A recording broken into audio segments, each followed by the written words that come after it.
Hi, my name is Hans Moritz Günther. I work at MIT, at the MIT group for the High Energy Transmission Grating for Chandra. We are part of the Chandra X-ray Center. And I want to introduce you to high resolution X-ray spectroscopy with a focus on what Chandra can do. But there'll be a little more general information in there that is valid and informative for other parts, other instruments and other systems too. Some of the slides were made by Mike Novak, who's currently at the Washington University in St. Louis, and I want to thank him for his permission to use his slides. So first, what do I mean when when I say resolution or high resolution? So on this slide, you'll see different X-ray spectra. On the top here is an XMM RGS, XMM Newton, the reflecting grating spectrometer spectrum. And you see this thing coming down here, the spectrum. This is a wavelength range between 18 and 24 angstroms. You see it coming down, and then there is this uptick here, and there's these absorption lines in there. So there's an absorption edge, and there's these absorption lines in here. And below, you see the same feature observed with Suzaku. Right? Suzaku is a different instrument that does not have a grating, so it has a lower resolution.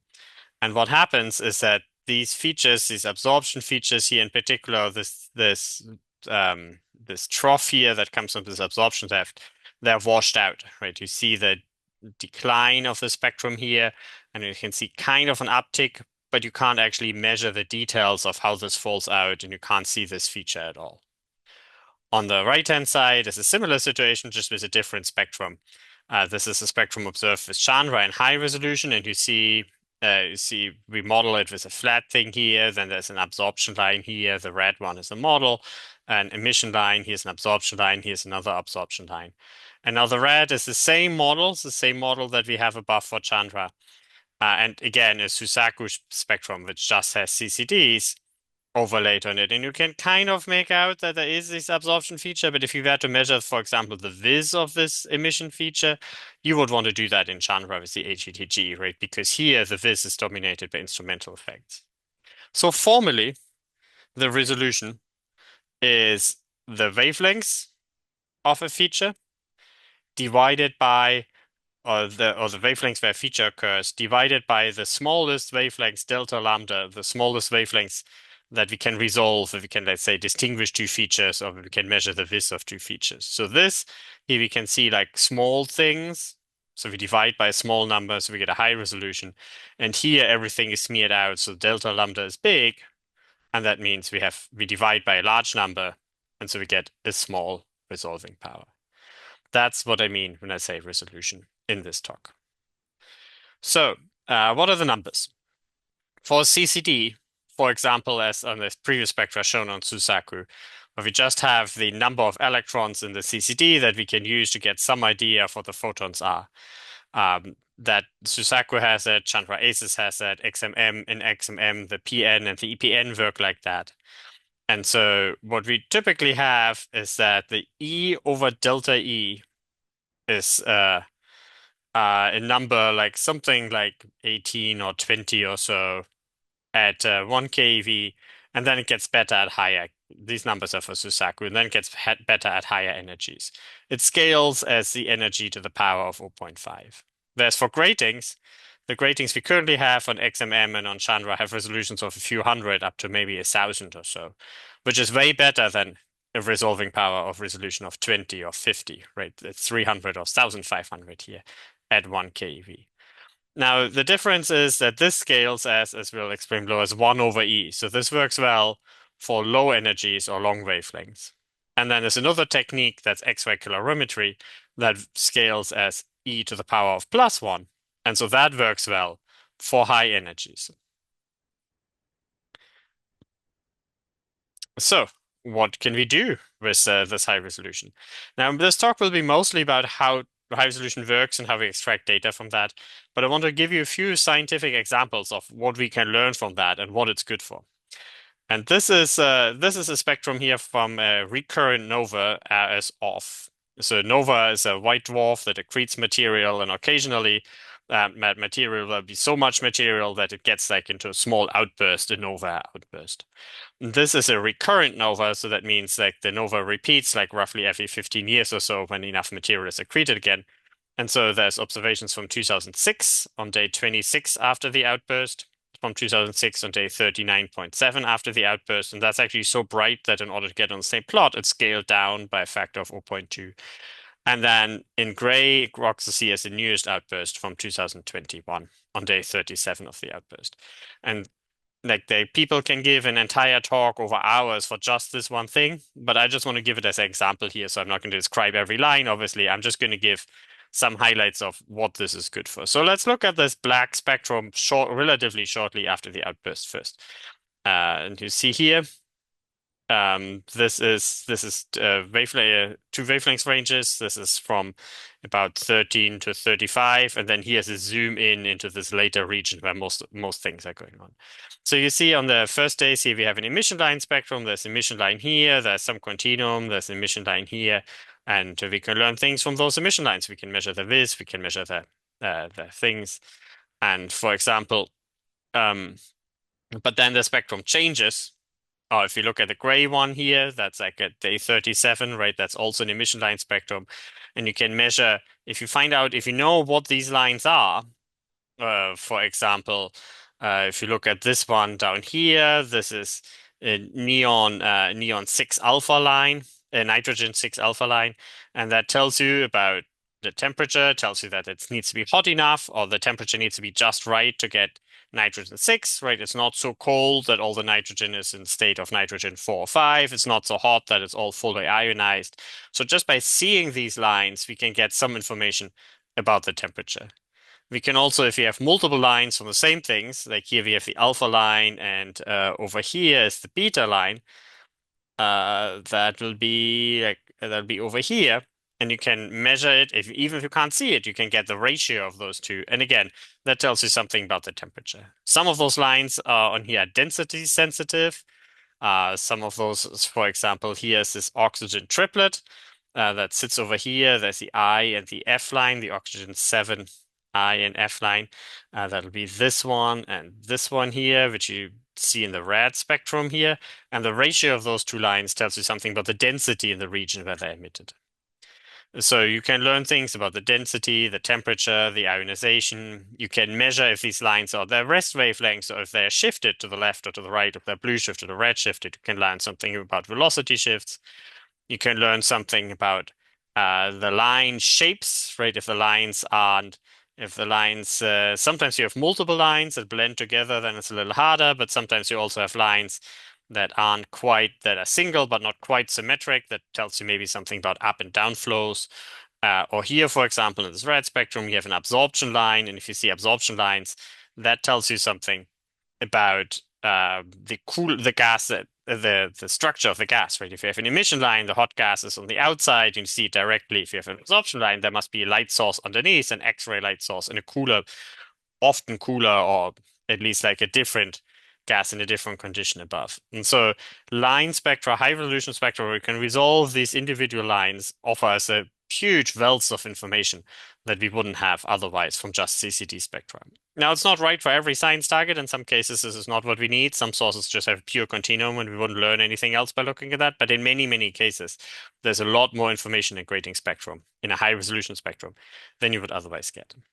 Here's another example. The spectrum, I'm showing you a little shorter bit, where there isn't quite as much going on. This is from ISR gas and dust from Satosaki et al. And so what we are looking at here is we are looking at a bright X-ray source that shines through the interstellar medium, and the interstellar medium makes some absorption features on top of that bright continuum source, like an AGN or something in the background. And so what you see here is you see this absorption edge here. That's the oxygen K edge. And then you see specific absorption lines over here and over here and over here. The red is a model. And a model is a superposition of gas and dust. So this broad features here, these broad features here, this broad absorption feature like this one, this comes from dust. And in fact, looking very closely, it tells us what that dust is made of. It can tell us about the crystal structure of the dust, like what type of crystals, what type of elements are in there, what type of crystals they form, what type of rock it is, essentially. And then these narrower features here, they tell us something about the oxygen gas. And again, we see different absorption stages, or we don't, like this one, oxygen This one is weak, this one is strong, this one is even stronger. That tells us something about the temperature and the ionization state of the oxygen in the gas column between us and that HEN.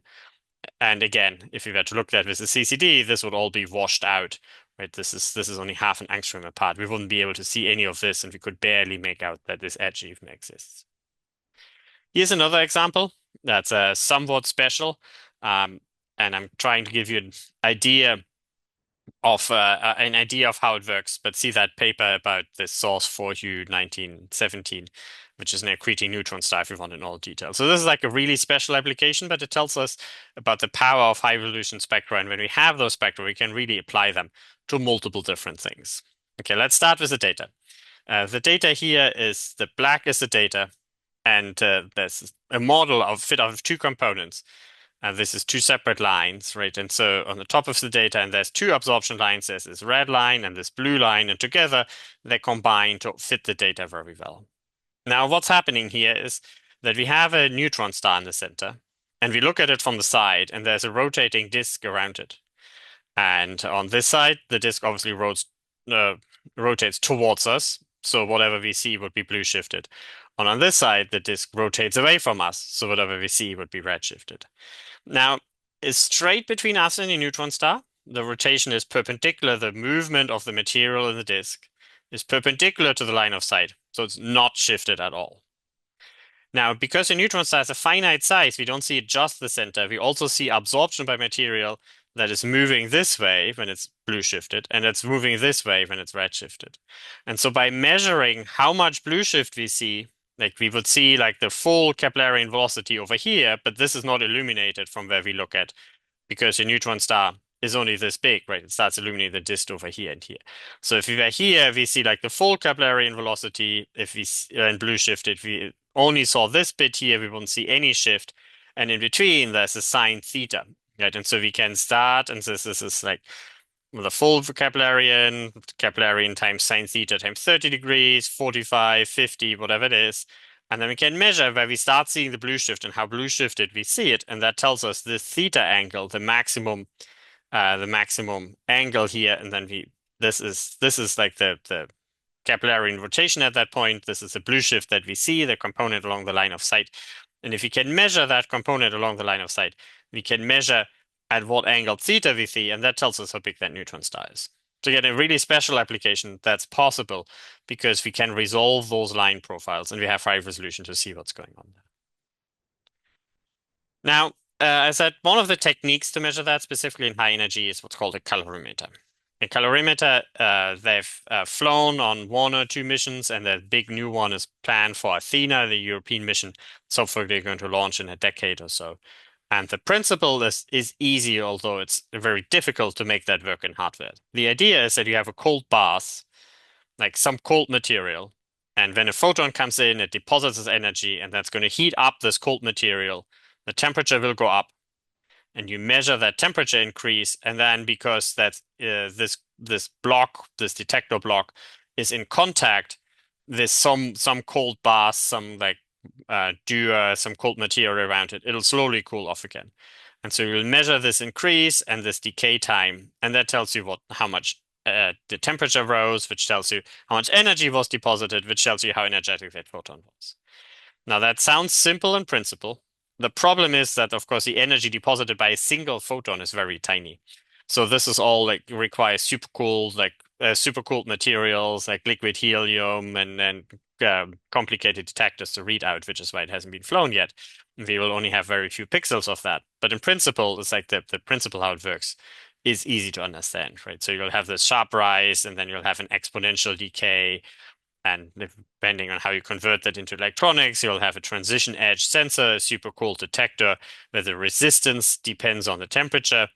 And so this is a signal that you actually measure that you convert back into this, and then you can imagine integrating under this curve the change in temperature, and that gives you the energy of the photon.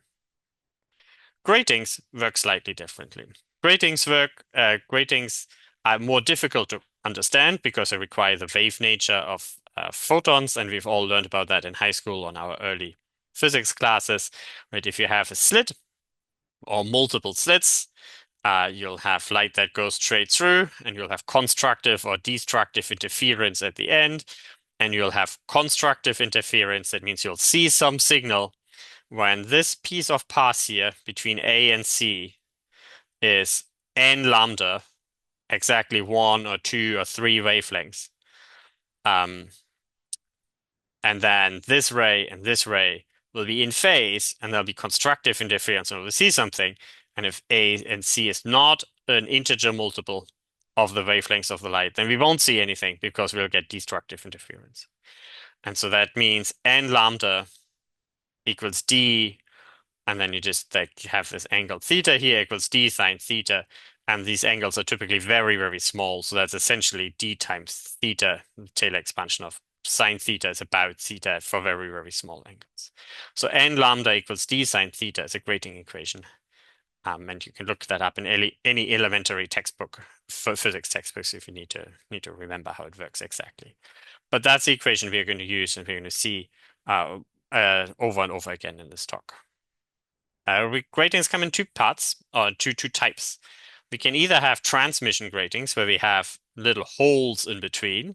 We have these grating bars and little holes in between, and the light comes from underneath and goes through these holes, and these are supposed to be like the light waves that interfere. And then you get like the interference signal over here, and that's where you measure it. Or you can have reflection gratings, where the light comes in from the top, from over here, and then it reflects off a grating that has, let's say, triangular surface or something, or some surface structure is reflective, and then reflects the light back over there. The equation n lambda equals d sine theta is the same. It's just a question if it goes through or if it gets reflected, but the angles that you measure are the same, and the physics works the same. This is images of the HETG, the high energy transmission grating on Chandra. Here on the side is how it looks, but let's start on the right-hand side, at the bottom actually. This is scanning electron micrograph of a gold grating. And so the gold gratings, you'll see there's these empty spaces in between here.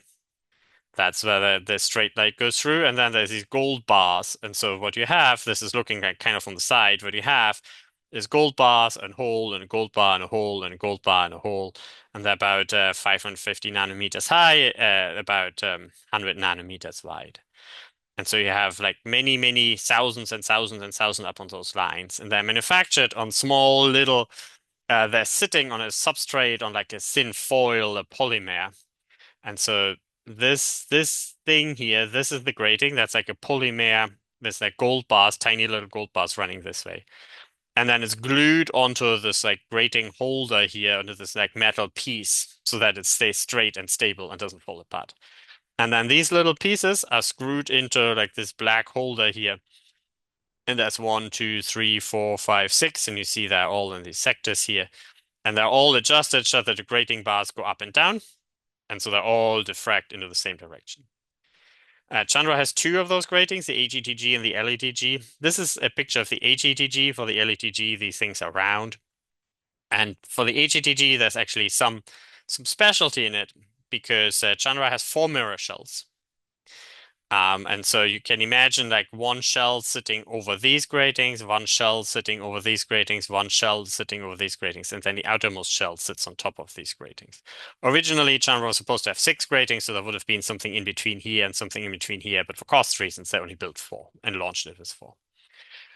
So the grating bars, like for the inner 2, are slightly different than the grating bars for the outer 2. They're slightly different. They have twice the period. So for the MEG, everything is twice as big as it's for the HEG, and so it doesn't disperse quite as much, and it's more sensitive to smaller energies, higher wavelengths, larger wavelengths. And the HETG is better at really short wavelengths. And so we're going to get an instrument that reads out both and diffracts it. I'll show you a picture in a second. Diffracts it slightly different on the chip, so that we know if it's come from the HEG, from one of those inner 2 or one of those outer 2 rings. Now, gratings, I said, the resolution falls with energy, whereas for calorimeters, it rises with energy. So you could imagine having an instrument that has gratings and a calorimeter, so you get high resolution at low energies and at high energies. We'll see if such an instrument will ever be built, because both of those are somewhat complicated. So for Chandra, the LETG, I said n times lambda equals d sine theta. So if your source sits here in the middle and you insert the LETG, it just diffracts to the left and the right. N lambda equals d sine theta. And that means that the small lambdas, the high energies, are at small thetas at small angles. So you'll have like the inner bit here. That's where the closer the source on both sides, that's where you have photons of short wavelengths, high energies, and the further out you go, the longer the wavelength is. Now the HETG has two arms, the HEG and the MEG arm. And so you have a source in the center, and then they're offset with a slight angle so that you distinguish which comes from the inner two shells or which come from the outer two shells. And again, you'll have the inner two close, the high energy close to the center of the source. And then this is one of them, and this is the other. This one focuses light. This one diffracts light like this way, and the second one diffracts light this way. And because they have a different grating constant d, they'll diffract. This is indicated here by different colors. They reflect light of the same color to different angles, to different distances, and we'll have to figure that out in data reduction. The resolution is going to be better the further away we are from the center. So the resolution is going to be higher for long wavelengths in gratings. So this would be the HEG, and this would be the MEG over there. And now n lambda equals d sine theta, and that means at any given location, we'll actually have multiple photons. We'll have photons that have lambda. We'll also have, let's say, 30 angstrom. But we'll also have photons that have 15 angstrom in order to, because 2 times 15 also equals 30. And 3 times 10 also equals 30. So we'll have photons of lambda, lambda half, lambda third, and so on, or E, 2E, 3E, with E being the energy of the photon equivalently at the same location. And we'll have to sort out which one is which one. We also have the HEG and the MEG, and I said because everything on the LEG is twice as high, right? The photons that fall on the same distance from the source for let's say 10 angstroms in the HEG will be the same location as a photon, the same location this way, but on a different arm than a 20 angstrom photon on the MEG. This is how that looks in real. So this is an actual image of one of the brightest sources we've ever looked at with the HEG, and this is the center of the source here. You see that the CCDs are slightly different. The CCD over here has slightly more noise, and over there, they're so-called backside CCDs, and they're mounted and prepared a little differently. They're sensitive to softer energy. They have a better sensitivity to softer energies and a slightly higher background. But for the grating, that doesn't matter terribly much. And then the photons we see are colored they're colored according to their energy. And so again, like the high energy photons are close into the source. This is the Chandra ACES detector with the LETG. The LETG disperses just in one direction. Now the fact that this is rotated, that depends and doesn't run left, right, that depends on how things are on the sky, right, which direction Chandra points at the sky. And now the LETG disperses this way, but you see like these viscous here, which you'll only see with the brightest sources that we've ever looked at. Otherwise, they're too faint to see. But where that comes from is that the LETG, the gratings, they're not on a foil, they're mounted in a different way. And that thing that mounts them, that holds them so they don't fall down, because they need to be attached to something, right? That attaches those grating bars, also looks like a grating to the light. And so disperses light somewhat in this direction and gives us this kind of a second spectrum, almost like in a shell spectrograph in this direction. And then this here, this is what's called a readout streak that depends on how we get the photons out of the CCD.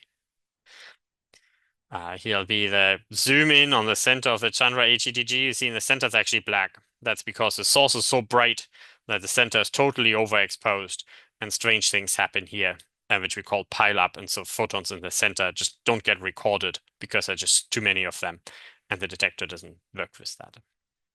Then we'll have this readout streak that comes from how the photons are transferred out of the CCD into the electronics that read them out.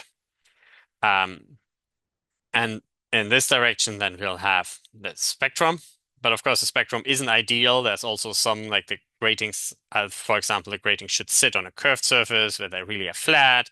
The manufacturing isn't perfect. The alignment isn't perfect, although it's very good, it's not perfect. So even a photon that's here, it's going to be like a little fuzzy, a little bit to the left or a little bit to the right. There'll be a little bit uncertainty. And that's what we call the line spread function. And then there's a feature here. This has like, you can see like this dust scattering halo, and that's because the source we're looking at is Cygnus X1. It's not actually a point source. It's a source that has like this dust scattering halo around it. And so what you see around here, like this higher concentration of photons, that's actually real. That's coming from the astrophysics source and has nothing to do with the grating. Now, I said we need to sort. We need to find out which photon comes from which detector. It comes from which grating arm, and in each grating arm, the orders will overlap. Like because 2 times 15, it's 1 times 30 equals 2 times 15 equals 3 times 10, and so on. So multiple orders land on the same detector resolution. And what we are going to do is we're going to use the CCD resolution, the energy resolution of CCD, to separate those. We call those banana plots because that's how they look.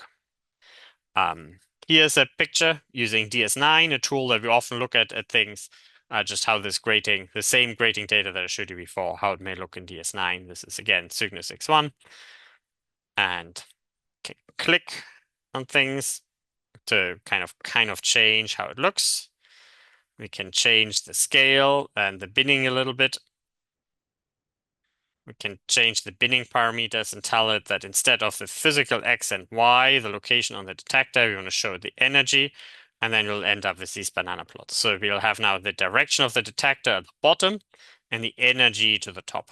And so this is order 1, order 2, order 3 for the HEG and the MEG. The further away we go, I'll show you a different way to plot that. Then in the center here, is a zeros order where we see all the energies at the same location, all energies. And then this is this dust scattering halo, same location, all energies, energy goes up and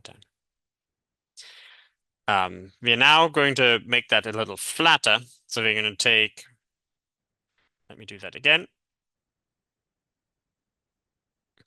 I'm going to change the binning parameters. We show the energy. Oh, too fast. Well, anyway, so here's the X, the direction on the sky. And then we take the energy, and we know the grating equation, n lambda equals d sine theta. So we can divide by d sine theta, and then we end up with a plot that shows x and n lambda. And so here is the location, right? Centered on the source. We call the source 0. And then these are the HEG photons where n equals 1, n equals 2, and the energy is half. The MEG is about half. So this would be n equals 1 for the MEG. But divided by the HEG order, and the HEG is twice as high as the MEG, ends on half. Then we could now take a circle, move that around and say, okay, all these are HEG photons. And for example, the photons that sit over here or here in between that don't belong to any order, those are background photons. There's like these features here that have to do with the escape peak on the CCD. But so CIAO tools can be used to extract that. So first what we do is we'll select some time intervals. For example, if there's a flare in your source and you want to only observe the flare, only observe the quiescent, you would sort it. Then you'll have to find the source. You have to find the zeros order so you can calculate the d sine theta distance from it. And the CIAO tool for that is called TG detect 2, or you can just open it in DS9 and look for your sources and type in the X and Y. And then we need to spatially distinguish where the triangle is. That's called TG create mask. We'll assign them to orders, which is TG resolve events. And then we'll decide how wide we want the regions to be. The defaults are perfectly good. That's called TG extract. And eventually we'll need to make ARF and ARMF files so we can fit it. Okay, I've shown you this before. I just want to remind you how it looks before we continue with the dispersed spectra here. Okay, so the first step is to find the source. And there's multiple ways of doing it. You can zoom in if this in DS9 and just read it off. You can also use TG detect, which will just look for a bright source. It will fail in this particular case because of this like black hole in the middle here. You can also imagine doing just putting straight lines in the grating arms, and where those lines meet, that's the location of where the source is. That won't work if the source is very faint, because the algorithm is not going to find these very faint bars here. But in this bright source, it's going to easily work. And because I fit these lines over such a long distance, we typically get source positions that are good to 0.1 pixels or so. The next ones we do is we'll have to create a mask, because like the photons over here or the photons over here, we don't want to have. So the CIAO tool for that is TG create mask, and it's going to put like these regions, and you see the regions overlap a little bit in the center here. That's typically not a problem, but you can look at details. And then the zeros order, these are zeros order photons. Of course, it also overlaps, but the gratings aren't very sensitive. So we call everything in here the zeros order photons. Everything in here we call an HEG photon. Everything in here we call an MEG photon. There's a little overlap region. We call it HEG2. And you have options. You can make these things smaller if you want to. For example, if you have a large dust scattering halo, or if you have, let's say, another point source that sits over here, you may want to make these regions a little smaller so that they don't contaminate your grating spectrum. But for single point sources, the defaults are typically very good. Okay, this is a complicated plot.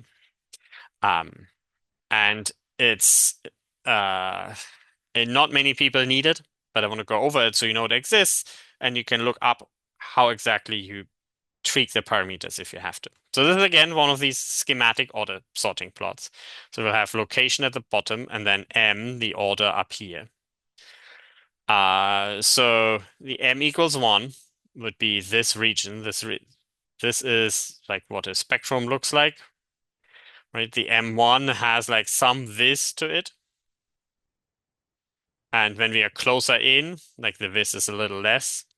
And so we want all those photons in this region, we want to extract them, but we don't want to make the region too wide, because if we make the region too wide, we pick up too much background. So we want to find a compromise where we make this region narrow enough that we get most of the photons, but not a lot of background. And then additionally, there's these purple and dashed lines in here. And those are the location on the detector where you find fluorescence or escape peaks, which are features from the fact that the detector is made out of silicon. So you'll find those on particular locations. And they may also come in and contaminate your grating spectra, although they're typically weak and grating spectra are typically fine.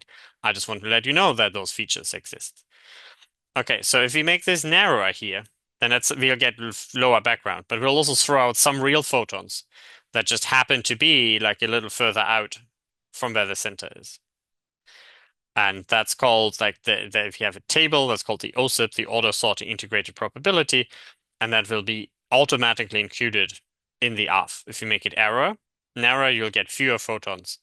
And that means like your fitting program, right? The ARF needs to know that the effective area is lower, that the lower number of photons means the same flux. Typically that happens all automatically.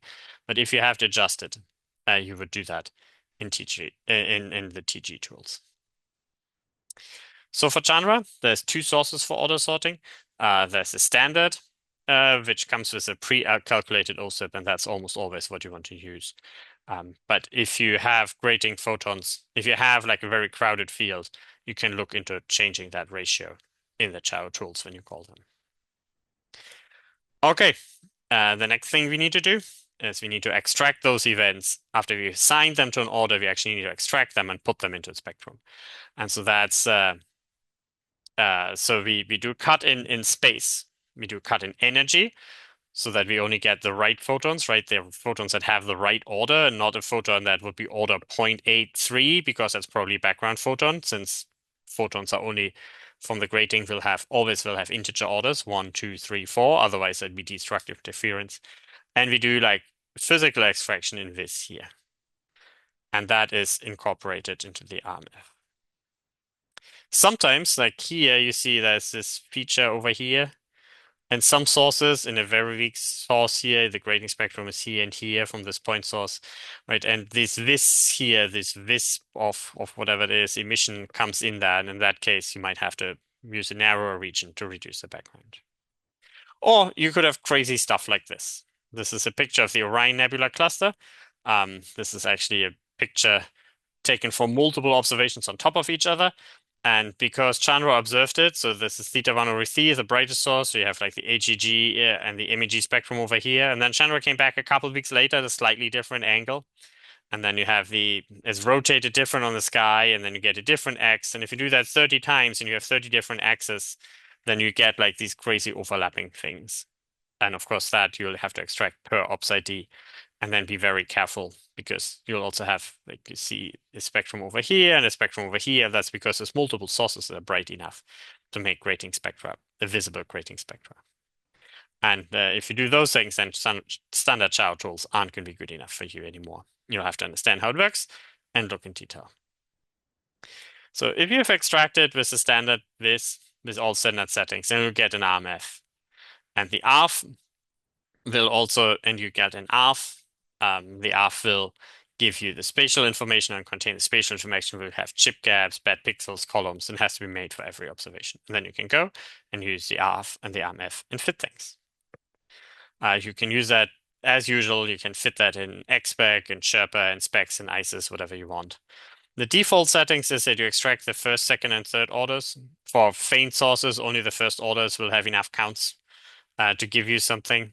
Sometimes the higher orders are useful because they have a slightly higher resolving power, because n lambda is going to disperse like the same lambda to a 3 times larger distance than in the first one. And the second orders are often not very useful in Chandra because they're typically suppressed and don't have a lot of things. You should be aware, though, that the calibration is best for the first orders. Complex things can happen. I'm not going to talk through all of those, but I want you to know that I want you to be aware that these things exist so that you know when it comes up and then can look for the dedicated help pages on where it happens. So pileup of grating spectrum can happen, that you have very, very bright spectra, or even the grating spectrum is piled up and things happen. You'll have to model that with a pileup model. There's a special readout mode for really bright things called the C mode, the CC continuous clocking mode. Or you could have sources that are not a point source, sources that are themselves extended, and that will make the grating lines look weird. Or you could have sources that are extended and are in CC mode, or sources that are extended and are piled up. And then, of course, it gets more complicated. Another important aspect is that often you'll want to do analysis only on certain times. For example, a star that flares, you might want to look at the flare and the quiescent data separately. You can do that by just going, and before you start any of this data extraction, you just make a copy of your event file and just take out whatever specific times you want to look at, put that in a different directory, and then go from there. Chandra repro is a script that's part of the CIAO tools that will run all the tools that I've shown you before, like the source finding, the extraction, the order sorting, the extraction, the ARF and the RMF. Will run that all at once so you don't have to type as much.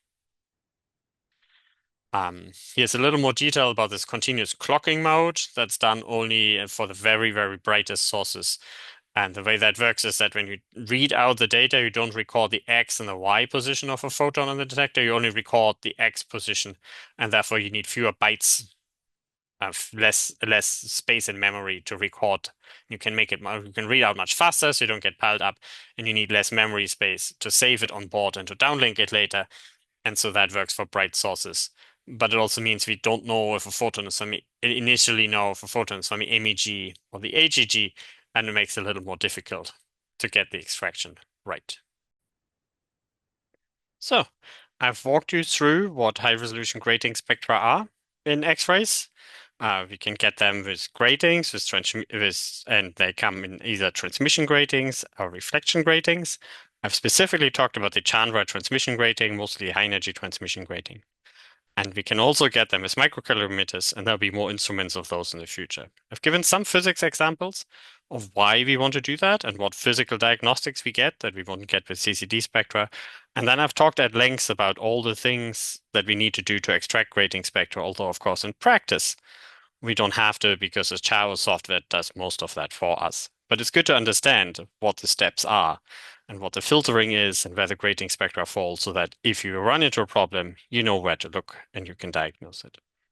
That's the end of this video or this tutorial on grating spectroscopy with Chandra. But there'll be a second part to it in a second video where I'll actually open up a Jupyter notebook and take one particular science case, the accretion onto T-Tauri stars, and walk you through the individual CIAO commands, so individual analysis commands with some plotting, and we'll end up with a figure that we can then, in the very end, stick into our publication. So I encourage you to continue going on to that if you want to see how this works in practice and how the commands actually look when they're typed out.